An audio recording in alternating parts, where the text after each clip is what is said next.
Oluganda Nantamegebwa, Oluganda Nantatembeka lukutuusiddwako mwannyinaze Omumbejja w'Ebukerekere Nansambu Fatuma era nga yankomba enziro ku mugongo.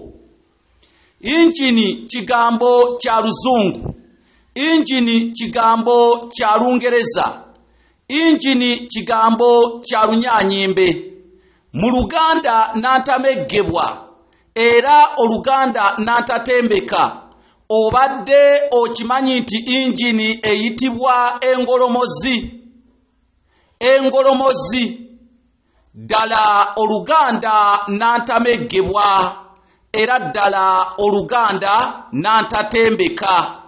Nze Kanoonya Juma Omulangira ow'Ebukerekere, gwe wenna ayagala okuwagira akanyomero kano, weereza ekifaananyi kyo ng'oyita ku nnamba eno ey'essimu +256 751 476190. Oluganda lugundiire ne Ssaabasajja Kabaka awangaale.